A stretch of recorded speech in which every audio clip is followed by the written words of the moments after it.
तो स्वागत है आपका पाठशाला में। आज हम देख रहे हैं 30 नंबर क्वेश्चन। 30 नंबर क्वेश्चन क्या बोलता है, at what angle should the ray of light be incident on the face of a prism refracting angle 60 so that it just suffer an internal reflection. Total internal TIR का question है। चलो सो हमने बना लिया एक प्रिज्म, इसका बोल रहा है कि रिफ्रैक्टिंग एंगल कितना है, 60 है। That is angle of prism आपके पास दे के रखा है 60 degree, so that it just suffer total internal reflection. उसके लिए यहाँ पे एंगल ऑफ इंसिडेंस कितना होना चाहिए, यहाँ पे एंगल ऑफ इंसिडेंस कितना होना चाहिए पूछ रहा है। The refractive index of the material is 1.54। सो इसके अंदर जो सेकेंड मटेरियल है उसका रिफ्रैक्टिव इंडेक्स है 1.524। ओके, अब देखो TIR का एक बार मैं रिकैप करवा देता हूँ। TIR का याद आया ना, एक ऐसा एंगल में यहाँ पे इंसिडेंट हुआ था जिसमें रिफ्रैक्शन कितना हो गया था, जब शुरू हुआ था, जस्ट शुरू हुआ था, तब रिफ्रैक्शन 90 डिग्री होता है। एक ऐसा एंगल जिसमें हम क्रिटिकल एंगल बोलते थे। अब देखो तुम यहाँ साफ साफ बोला है कि just suffer total internal reflection at the other face, इस फेस की बात कर रहे हैं। अब ध्यान देना, ये इंसिडेंट आया, ये हमने नॉर्मल बनाया, ये बाहर क्या है, कुछ नहीं बोला है, मतलब एयर है और 1 है। आया, रेयर से डेंसर जा रहा है तो टूवर्ड्स नॉर्मल बेंड हुआ, करवाया मैंने इसको टूवर्ड्स नॉर्मल बेंड। उसके बाद फिर यह एक नॉर्मल बनाया, इसको हम लोग क्या लिखते थे, R1 लिखते थे। इसको हम लोग क्या लिखते थे, R2 लिखते थे। अभी यहाँ से डेंसर से रेयरर जा रहा है तो away from the normal move होता है, ऐसे करके बेंड होता है। अब देखो तुम्हें इस सरफेस की बात कर रहा है, इस सरफेस की हम बात कर रहे हैं, तो यहाँ पे अगर होना है तो दिख रहा है ना, डेंसर से रेयरर जा रहा है ना, डेंसर से रेयरर मतलब R2 कैसा बिहेव करेगा, क्रिटिकल एंगल के जैसा बिहेव करना पड़ेगा R2 को। तो लिखते हैं in second interface when light goes from, कहा डेंसर से rarer, denser to rarer, if, और एक क्या है तुम्हारे, तो इमर्जेंट एंगल है ना, if R2 become equal to critical angle then emergent angle कितना होना पड़ेगा, 90 degree. Then emergent angle should be 90 degree so that total internal reflection takes place, मतलब तो कि टोटल इंटरनल रिफ्लेक्शन होना शुरू कर पाए। अब इसमें हम स्नेल्स लॉ लगाते हैं, इसमें स्नेल्स लॉ लगाएंगे।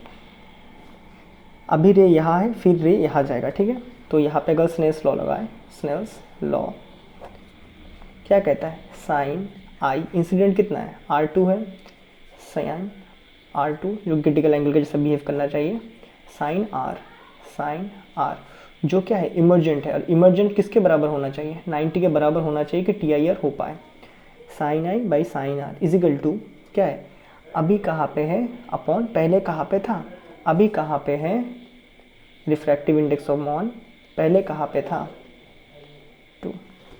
क्या बात है, क्लियर है, डन है क्या। हम लोग इसको ऐसे ही लिखते हैं ना, आपको याद होगा ना, बराबर। अभी कहाँ पे है, अपॉन पहले कहाँ पे था।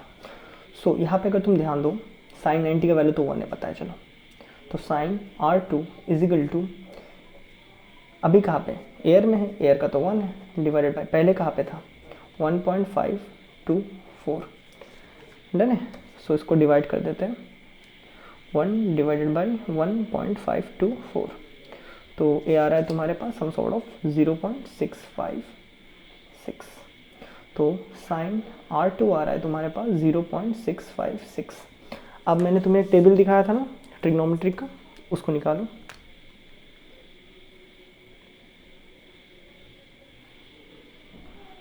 उसको निकालो, जब तक मैं ढूंढता हूँ तब तक तुम लोग भी उसको ढूंढो कि कितना है एग्जैक्टली, डन है। कहाँ चले गया,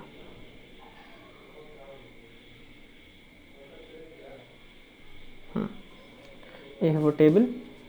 अब हमें क्या ढूंढना है, अब हमें देखना है साइन का वैल्यू 0.656 कहाँ पे आता है। तो साइन का वैल्यू 0.656 0.656 दिख रहा है ना, कितने में, साइन का 41 में, तो sine R2 is equal to, sine का वैल्यू 0.656 कब आता है, साइन 41 डिग्री में आता है। सो क्या मैं लिख सकता हूँ, सो R2 किसके बराबर होगा, 41 डिग्री के बराबर होगा। ये हमने कर दिया डन।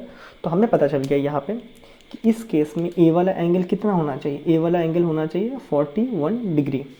अब तुम्हें ऑलरेडी पता होगा कि मैंने तुम्हें ऑलरेडी पढ़ाया था कि प्रिज्म में R1 प्लस R2 क्या होता है, एंगल ऑफ प्रिज्म होता है। ऑलरेडी तुम्हें पता है तो तुम निकाल सकते हो, minus R2, R1 is equal to angle of prism 60 दिया है, R2 कितना है तुम पे, अभी तो निकाला 41 है।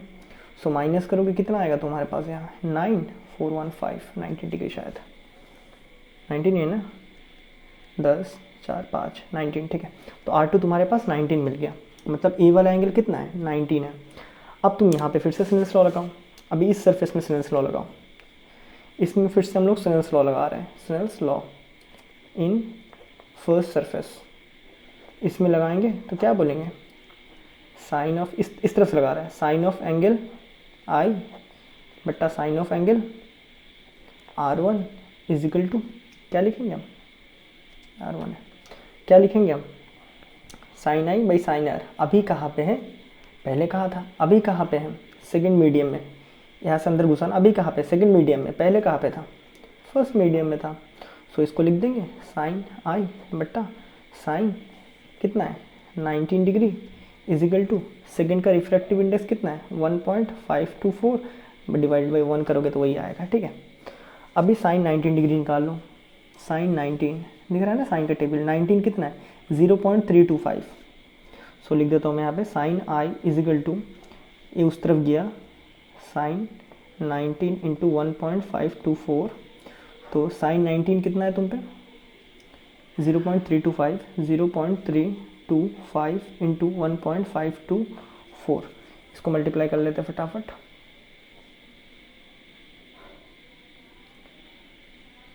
जीरो 0.325 इंटू 0.1524, 0.1524 चाहिए, 0.325 इंटू 1.524, तो ये आ रहा है तुम पे 0.4953, मतलब साइन आई इसके बराबर आ रहा है। अब फिर से वही ट्रिग्नोमेट्रिक टेबल ढूंढना पड़ेगा।